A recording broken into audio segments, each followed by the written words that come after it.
ਪੁੱਛਦੇ ਸੀਗੇ ਆਪਣੇ ਜਿਹੜਾ ਲਕੋਰੀਆ ਪੁੱਛਦੇ ਸੀਗੇ 2 ਕਪੀਕਾਂ ਹੋ ਗਈਆਂ ਜਿਸ ਚਿੱਟਾ ਸਫੇਦ ਲਕੋਰੀਆ ਜਿਹਨੂੰ ਕਹਿੰਦੇ ਉਹ ਤੁਸੀਂ ਉਹਨੇ 1 ਚਮਚਾ ਕਤੀਰਾ ਗੋਂਦ ਉਹ ਰਾਤ ਨੂੰ ਭਿਓ ਕੇ ਰੱਖ ਦਿਓ ਸਵੇਰ ਨੂੰ ਉੱਠ ਕੇ ਆਪਣੇ ਰੋਜ਼ ਖਾ ਲਿਆ ਕਰੋ।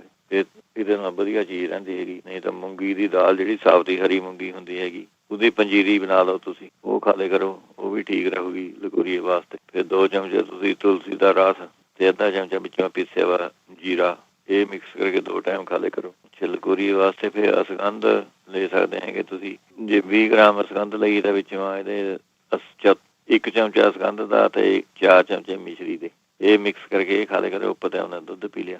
ਫਿਰ ਅਸ਼ੋਕਾ ਰੇਸਟਰੀ ਦੇ ਵਿੱਚੋਂ ਚੰਗੀ ਰਹਿੰਦੀ ਹੈ ਉਹ ਤੁਸੀਂ ਉਹਨੇ ਲੈ ਸਕਦੇ ਹੈਗੇ ਇਹਦੇ ਵਿੱਚ 20 ml 3-4 ਚਮਚੇ ਅਸ਼ੋਕਾ ਰੇਸਟ ਕਿਸੇ ਕਿਸਮ ਦਾ ਲਕੋਰੀਆ ਹੋਵੇ ਕੋਈ ਮੰਥਲੀ ਡੇਟ ਦੀ ਪ੍ਰੋਬਲਮ ਹੋਵੇ ਇਹਦੇ ਨਾਲ ਅਸ਼ੋਕਾ ਰੇਸਟ ਠੀਕ ਕਰ ਦਿੰਦੀ ਹੈਗੀ। ਫਿਰ ਨਹੀਂ ਤਾਂ ਬਣਿਆ ਬਣਾਇਆ ਤੁਹਾਨੂੰ ਆਰਡਰ ਦੇ ਕੇ ਤੁਸੀਂ ਮੰਗਵਾ ਲਓ। ਸ਼ਾਇਦ ਸਟੋਰਾਮਾ ਵੀ ਹੋਵੇ। ਸੁਪਾਰੀ ਪਾਕ ਕਹਿੰਦੇ ਜੀ ਸੁਪਾਰੀ ਪਾਕ 1 ਚਮਚਾ ਸਵੇਰ ਨੂੰ 1 ਚਮਚਾ ਸ਼ਾਮ ਨੂੰ ਇਹ ਜਿਸ ਤਰ੍ਹਾਂ ਜਾਮ ਜਾਂ ਹੁੰਦਾ ਇਸ ਤਰ੍ਹਾਂ ਬਣਿਆ ਵਾ ਹੋਊਗਾ ਜੀ ਸੁਪਾਰੀ ਪਾਕ ਉਹ ਤੁਸੀਂ 1 ਚਮਚਾ ਸਵੇਰ ਨੂੰ 1 ਚਮਚਾ ਸ਼ਾਮ ਨੂੰ ਤੁਸੀਂ ਲੈ ਸਕਦੇ। ਪਹਿਲਾਂ 2 ਕਪੀਕਾਂ ਹੋਏ ਪੁੱਛਦੇ ਸੀਗੇ ਵੀ ਆਪਣੇ ਜੀਭ ਖੁਸ਼ਕ ਜੀ ਰਹਿੰਦੀ ਹੈ ਫਟੀ ਜੀ ਹੈਗੀ ਉਹ ਆਪਣੇ ਸ਼ਾਇਦ ਸੌਗੀ ਜਿਹੜੀ ਹੁੰਦੀ ਹੈ ਆਪਣੇ ਸੌਗੀ ਨੂੰ ਆਪਣੇ ਉਹਦੀ ਚਟਨੀ ਬਣਾ ਲਵੇਂ ਸ਼ਹਿਦ ਦੇ ਵਿੱਚ ਪਾ ਕੇ ਜਦ ਪੇਸਟ ਜਿਹਾ ਬਣ ਗਿਆ ਉਹ ਜੀਭ ਤੇ ਲਗਾਓ ਉਹਦੇ ਨਾਲ ਥਰੀ ਜੀਭ ਆਪਣੇ ਜਿਹੜੀ ਖੁਸ਼ਕ ਹੁੰਦੀ ਹੈ ਉਹ ਠੀਕ ਹੋ ਜਾਊਗੀ। ਜੇ ਥਰੀ ਫਟੀ ਵੀ ਹੈਗੀ ਜੀਭ ਤਾਂ ਤੁਸੀਂ ਆਪਣੇ ਨਾਰੀਅਲ ਜਿਹੜਾ ਹੁੰਦਾ ਨਾਰੀਅਲ ਦੀ ਟੁਕੜਾ ਮੂੰਹ ਪਾ ਕੇ ਮਿਸ਼ਰੀ ਪਾ ਕੇ ਉਹ ਹੌਲੀ ਹੌਲੀ ਚੱਬਦੇ ਰਹੋ ਉਹਦੇ ਨਾਲ ਠੀਕ ਹੋ ਜਾਊਗੀ। ਜਾਂ ਫਿਰ ਤੁਸੀਂ ਜੀਭ ਤੇ ਗਲੀਸਰੀਨ ਵੀ ਲਗਾ ਸਕਦੇ ਹੈਗੇ ਜੇ ਜੀਭ ਤੁਹਾਨੂੰ ਕਹਿੰਦੇ ਪੱਕੀ ਜੇ ਪੱਕੀ ਵੀ ਹੋਈ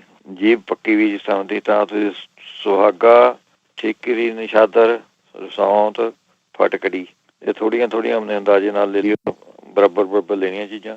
ਫਿਰ ਗਲੀਸਰੀਨ ਦੇ ਵਿੱਚੋਂ ਮਿਕਸ ਕਰਕੇ ਥੋੜ੍ਹੀ ਗਲੀਸਰੀਨ ਪਾ ਕੇ ਜਦ ਲਿਕੁਇਡ ਜਿਹਾ ਬਣ ਗਿਆ ਉਹਦੇ ਨਾਲ ਤੁਸੀਂ ਆਪਣੇ ਜੀਭ 'ਤੇ ਲਗਾਓ ਡੱਕੇ ਨਾਲ ਉਹਦੇ ਨਾਲ ਥੋੜ੍ਹੀ ਠੀਕ ਹੋ ਜਾਊ। ਜਿਹੜੇ ਹੱਥ ਕੰਬਦੇ ਕਹਿੰਦੇ ਸੀਗੇ ਜੀ ਉਹਨੇ ਮੈਂ ਪੜ੍ਹਿਆ ਸੀਗਾ ਜੀ ਇੱਕ ਡਾਕਟਰ ਨੇ ਲਿਖਿਆ ਵਾ ਉਹ ਕਹਿੰਦਾ ਜੀ ਥੋੜ੍ਹੇ ਜੇ ਨੂਨ ਦੀ ਕਮੀ ਹੋਵੇ ਤਾਂ ਵੀ ਥੋੜ੍ਹੇ ਹੱਥ ਕੰਬ ਸਕਦੇ ਹੈਗੇ। ਜੇ ਤਾਂ ਨੂਨ ਥੋੜ੍ਹਾ ਜਿਹਾ ਜ਼ਿਆਦਾ ਖਾ ਕੇ ਦੇਖ ਲਵੇ ਉਹ ਤਾਂ ਕੋਈ ਵਿਗਾੜ ਤਾਂ ਹੈ ਨਹੀਂ ਥੋੜ੍ਹਾ ਜਿਹਾ ਨੂਨ ਉਹ ਤੁਸੀਂ ਨੂਨ ਦੀ ਸਕੰਜਮੀ ਜੀ ਬਣਾ ਕੇ ਉਹ ਪੀ ਸਕਦੇ ਉਹ ਟਰਾਈ ਕਰਕੇ ਦੇਖ ਲਵੇਂ ਵੀਕ 2 ਵੀਕਾਂ। ਜਿਹੜੇ ਹੱਥਾਂ ਨਾਲ ਕਹਿੰਦੇ ਸੀਗੇ ਸੇਕ ਨਿਕਲਦਾ ਹੈਗਾ ਉਹ ਜੈਸਮੀਨ ਆਇਲ ਦੀ ਮਾਲਿਸ਼ ਕਰੇ ਜੀ ਉਹਦੇ ਨਾਲ ਠੀਕ ਹੋ ਜੂਗਾ ਜਿਵੇਂ ਚਮੇਲੀ ਦਾ ਤੇਲ ਵੀ ਕਹਿੰਦੇ ਆ ਪੰਜਾਬੀ 'ਚ ਜੀ ਜੈਸਮੀਨ ਆਇਲ ਸਟੋਰਾਂ 'ਚ। ਜਿਹੜਾ ਕਹਿੰਦੇ ਸੀਗੇ ਉਹਨੇ ਕਿਡਨੀ ਕਮਜ਼ੋਰ ਹੈਗੀ ਉਹ ਤਾਂ ਉਹਨੇ ਤਾਜ਼ੇ ਬਾਥੂ ਅੱਜ ਕੱਲ੍ਹ ਹੁੰਦਾ ਹੀ ਬਥੇਰਾ ਬਾਥੂ ਦਾ ਜੂਸ ਕੱਢ ਲਵੇਂ ਥੋੜ੍ਹਾ ਜਿਹਾ ਅੱਧਾ ਕੁ ਕੱਪ ਤੇ ਵਿੱਚੋਂ 3-4 ਚਮਚੇ ਔਲੇ ਦਾ ਰਸ 1 ਚੁਟਕੀ ਵਿੱਚੋਂ ਸੁੰਡ ਇਹ ਮਿਕਸ ਕਰਕੇ ਲੱਗ ਜਵੇਂ ਵੀ ਨਹੀਂ ਤਾਂ ਨਾਲ ਥਰੀ ਕਿਡਨੀਆਂ ਜਿਹੜੀਆਂ ਕਮਜ਼ੋਰ ਹੈ ਉਹ ਠੀਕ ਹੋ ਜਾਂਦੀਆਂ। ਗਲੇ ਦੇ ਨਾਲ ਜਿਹੜੀ ਪਿਸ਼ਾਬ ਦੀ ਥੈਲੀ ਹੁੰਦੀ ਹੈ ਉਹਦੀ ਵੀ ਸਫਾਈ ਹੋ ਜਾਂਦੀ ਹੈਗੀ ਨਾਲ ਇਹਦੇ ਵਿੱਚ। ਜਿਹੜੇ ਅੱਗੇ ਪੁੱਛਦੇ ਸੀਗੇ ਕੰਨ ਦਾ ਕਹਿੰਦੇ ਸੀਗੇ ਕੰਨ ਦੇ ਵਿੱਚੋਂ ਇਨਫੈਕਸ਼ਨ ਹੈਗੀ ਉਹ ਤਾਂ ਉਹਨੇ 50 ਗ੍ਰਾਮ ਤੁਸੀਂ ਸਰੋਂ ਦਾ ਤੇਲ ਲੈ ਲਓ 5 ਗ੍ਰਾਮ ਵਿੱਚ ਰਤਨ ਜੋਤ ਉਹ ਪਾ ਕੇ ਤੁਸੀਂ ਆਪਣੇ ਤਾੜ ਲੈਣੀ ਜਿਸ ਤਰ੍ਹਾਂ ਆਪਾਂ ਤੜਕਾ ਲਗਾਉਂਦੇ ਹੁੰਦੇ ਐਂ ਤਾੜ ਲੈਣੀ ਹੈ ਉਹ ਜਦ ਐਂ ਸਾਰੀ ਲੋ ਹੀਟ 'ਤੇ ਰੱਖਣੀ ਹੈਗੀ ਵੀ ਮੀਡੀਅਮ 'ਚ ਬਾਹਲੀ ਹਾਈ ਨਾਲ ਹੀਟ ਕਰੀਏ ਗਿੱਠੀ ਦੀ ਅਤੇ ਉਹ ਫਿਰ ਜਾਂ ਸਾਰਾ ਰੰਗ ਜਾ ਉਹਦੇ ਵਿੱਚ ਆ ਗਿਆ ਰਤਨ ਜੋਤ ਦਾ ਉਹ ਤੁਸੀਂ ਪੁਣ ਕੇ ਸ਼ੀਸ਼ੀ ਮਾ ਪਾ ਦਿਓ 1 'ਚ ਅਤੇ ਇੰਨੀ ਬਣਾਉਣੇ ਦੀ ਲੋੜ ਨਹੀਂ ਹੈਗੀ ਤਾਂ 5 ਗ੍ਰਾਮ ਇਹ ਬਹੁਤ ਹੋਊਗਾ।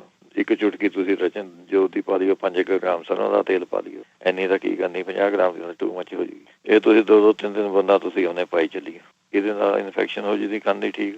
ਨਹੀਂ ਤਾਂ ਤੁਸੀਂ ਮਾਜੂ ਹੁੰਦਾ ਜਿਹੜਾ ਮਾਜੂ ਉਹ ਤੁਸੀਂ ਲੈਣਾ ਹੈਗਾ ਉਹਨੇ 3 ਗ੍ਰਾਮ ਮਾਜੂ ਲੈ ਲਿਓ ਉਹਨੂੰ ਪੀ ਕੇ ਕੱਪੜ ਛਾਣ ਕਰ ਲੈਣਾ ਹੈਗਾ। ਫਿਰ ਤੁਸੀਂ ਆਪਣੇ 20-25 ਗ੍ਰਾਮ ਆਪਣੇ ਲੈਣੀ ਹੈਗੀ ਸ਼ਰਾਬ ਕੋਈ ਵਧੀਆ ਜੀ ਸ਼ਰਾਬ ਲੈ ਕੇ ਉਹਦੇ ਵਿੱਚ ਮਾਜੂ ਮਿਕਸ ਕਰ ਦੇਣਾ ਉਹਦੀਆਂ ਫਿਰ 2 3 ਬੰਦਾ ਤੁਸੀਂ ਕੰਨ ਮਾ ਪਾਓ ਉਹਦੇ ਨਾਲ ਸਾਰੀ ਜਿਹੜੇ ਕੰਨਾਂ ਦੇ ਪੀਕ ਪੂ ਗਿਆ ਕੋਈ ਇਨਫੈਕਸ਼ਨ ਹੈਗੀ ਉਹ ਦੂਰ ਹੋ ਜੂਗੀ ਇਹਦੇ ਨਾਲ। ਜਿਹੜੇ ਕਹਿੰਦੇ ਸੀਗੇ ਆਪਣੇ ਰੀਹ ਦਾ ਦਰਦ ਹੈਗਾ ਉਹ ਤੁਸੀਂ ਰਿੰਡ ਦੇ ਬੀਜ ਲੈ ਕੇ ਉਹ ਥੋੜ੍ਹੇ ਜਿਹੇ ਆਪਣੇ ਜੇ ਫਜ 30-40 ਗ੍ਰਾਮ ਤੁਹਾਡੇ ਕੋਲ ਹੈਗੇ ਬੀਜ ਤਾਂ ਤੁਸੀਂ ਉਹਦੀ 500 ਇੱਕ ਗਾਂ ਦੇ ਦੁੱਧ ਮਾ 1 ਲੀਟਰ ਦੁੱਧ 'ਚ ਤੁਸੀਂ ਖੀਰ ਜੀ ਬਣਾ ਲੈਣੀ ਹੈਗੀ ਉਹਦੀ ਫਿਰ ਤੁਸੀਂ ਆਪਣੇ ਖੀਰ ਜਿੰਨੀ ਤੁਸੀਂ ਖਾ ਹੁੰਦੀ ਆਪਣੇ ਖਾ ਲਿਆ ਕਰੋ। ਇਹਦੇ ਵਿੱਚੋਂ ਤੁਸੀਂ ਆਲੂ ਚੌਲ ਮਹਾਂ ਦੀ ਦਾਲ ਇਹ ਬਲੀਆਂ ਚੀਜ਼ਾਂ ਦਾ ਪਰਹੇਜ਼ ਰੱਖਣਾ ਹੈਗਾ ਇਹਦੇ ਵਿੱਚ। ਜਾਂ ਫਿਰ ਤੁਸੀਂ ਇਹਦੇ ਵਿੱਚੋਂ ਤੁਸੀਂ ਤਿਲਾਂ ਦੇ ਤੇਲ ਦੇ ਵਿੱਚ 200 ਜੇ 50 ਗ੍ਰਾਮ ਤੁਸੀਂ ਤਿਲਾਂ ਦਾ ਲਿਆ 30 ਗ੍ਰਾਮ ਤੁਸੀਂ ਮੁਸ਼ਕਪੂਰ ਪਾ ਕੇ ਤਿਲਾਂ ਦੇ ਤੇਲ ਦੇ ਵਿੱਚ ਉਹ ਤੁਸੀਂ ਆਪਣੇ ਮਾਲਿਸ਼ ਕਰੋ ਸਾਰੀ ਲੱਤ ਦੀ ਤੇ ਆਪਣੇ ਐਨ ਪੈਰ ਤੱਕ। ਜਾਂ ਫਿਰ ਇਹਦੇ ਵਿੱਚੋਂ ਤੁਸੀਂ ਕਰ ਸਕਦੇ ਹੈਗੇ ਕਾਲਾ ਨੂਨ ਲੈਣਾ ਹੈਗਾ 12 ਗ੍ਰਾਮ ਸੁੰਡ ਲੈਣੀ ਹੈਗੀ 12 ਗ੍ਰਾਮ ਭੁੰਨੀ ਵੀ ਹਿੰਗ ਇਹਦਾ ਮਤਲਬ ਹੈਗਾ ਜਿਹੜਾ ਤੁਸੀਂ ਆਪਾਂ ਹਿੰਗ ਦੀ ਡਲੀ ਲੈ ਕੇ ਜਾਂ ਤੜਕਾ ਲਗਾਉਂਦੇ ਹਾਂ ਆਪਾਂ ਸਾਗ ਸੁਗ ਨੂੰ ਜਾਂ ਮਾਂਹ ਦੀ ਦਾਲ ਨੂੰ ਉਹ ਜਿਹੜੀ ਉਹਨੇ ਬਾਹਲੀ ਨਾ ਰਾੜੀ, ਜਦੋਂ ਦਾ ਫੁੱਲ ਜਵੇ ਹਿੰਗ ਉਹ ਕੱਢ ਕੇ ਫਿਰ ਉਹ ਪੀ ਲੈਣੀ ਹੈਗੀ ਜੀ। ਉਹਨੂੰ ਭੁੰਨੀ ਵੀ ਹਿੰਗ ਕਹਿੰਦੇ ਹੈਗੇ ਵੀ ਆਪਣੇ ਘਿਓ ਦੇ ਵਿੱਚੋਂ ਭੁੰਨ ਲੈਣੀ ਹੈ ਹਿੰਗ ਨੂੰ। ਫਿਰ ਤੜਕਾ ਤੁਸੀਂ ਆਪਣੇ ਦਾਲ ਨੂੰ ਲਗਾ ਦਿਓ, ਬਾਹਲੀ ਕਾਲੀ ਨਾ ਕਰੀਓ, ਜਿਸ ਤਰ੍ਹਾਂ ਬਰਾਊਨ ਜੀ ਹੋ ਕੇ ਫੁੱਲ ਜਾਂਦੀ ਹੈ ਉਹ ਲੈਣੀ ਹੈਗੀ 3 ਗ੍ਰਾਮ। ਨਸ਼ਾਦਾ ਲੈਣਾ ਹੈਗਾ 3 ਗ੍ਰਾਮ। ਇਹਦਾ ਅੱਧਾ ਚਮਚਾ ਤੁਸੀਂ ਸਵੇਰ ਨੂੰ, ਅੱਧਾ ਚਮਚਾ ਸ਼ਾਮ ਨੂੰ। ਇਹ ਖਾਓ ਤੁਸੀਂ, ਇਹਦੇ ਨਾਲ ਵੀ ਰੀਹ ਤੇ ਦਰਦ ਨੂੰ ਫਰਕ ਪੈਂਦਾ। ਨਹੀਂ ਤਾਂ ਫਿਰ ਤੁਸੀਂ ਆਪਣੇ ਕੂੜਾ ਸੱਕ ਲੈਣਾ ਹੈਗਾ, ਮਿੱਠੀਆਂ ਸਰੰਜਾਂ, ਸੁੰਡ, ਅਸਗੰਧ, ਇਹ ਚਾਰੇ ਚੀਜ਼ਾਂ ਬਰਾਬਰ ਲੈ ਕੇ ਤੁਸੀਂ ਆਪਣੇ ਪੀ ਲਓ ਇਹਨਾਂ ਨੂੰ। ਆਪਣੇ ਘਰ ਪੰਜੀਰੀ ਬਣਾ ਲਓ, ਜਿਸ ਤਰ੍ਹਾਂ ਘਰ ਆਮ ਪੰਜੀਰੀ ਬਣਾਉਂਦੇ, ਉਹ ਪੰਜੀਰੀ ਨਾਲ ਮਿਲਾ ਕੇ ਤੁਸੀਂ 1 ਚਮਚਾ ਰੋਜ਼ ਖਾਈ ਚੱਲੋ ਇਹ ਦਵਾਈ ਦਾ। ਸਾਰੀਆਂ ਜੇ ਮਿਕਸ ਕਰ ਲਈਆਂ ਤੁਸੀਂ। ਜੇ ਕੋਈ ਭਾਈ ਇੰਡੀਆ ਹੈਗਾ ਤਾਂ ਤੁਸੀਂ ਜਿਹੜਾ ਬੋਹੜ ਦਾ ਦਰਖਤ ਹੁੰਦਾ ਉਹਦੇ ਤੁਸੀਂ ਪੱਤੇ ਸੁਕਾ ਲੈਣੇ ਹੈਗੇ, ਨਰਮ ਜਿਹੇ ਪੱਤੇ ਤੋੜ ਕੇ ਉੱਥੇ ਤੇ ਉਹ ਤੁਸੀਂ 1 ਚਮਚਾ ਉਹ ਪਾਣੀ ਨਾਲ ਲੈ ਲਿਆ ਕਰੀਓ। ਉਹ ਇਹ ਵੀ ਰੀਹ ਦੇ ਦਰਦ ਵਾਸਤੇ ਵਧੀਆ ਚੀਜ਼।